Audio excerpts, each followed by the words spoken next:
Hello mga karils, magandang umaga po muli sa inyo. Tayo po ay nagpiprito ng tilapia. Ang susunod natin ay gisadong ampalaya.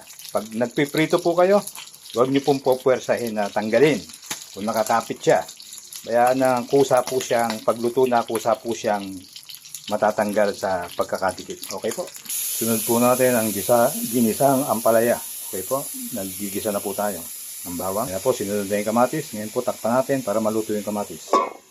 Lagyan po natin ng bagong alamang. Yan po, tama na po yan. Yan po, nagpe-paste na. Ngayon, ilagay natin yung ampalaya. Lagyan po natin ng pepper. Lagyan po natin ng clove.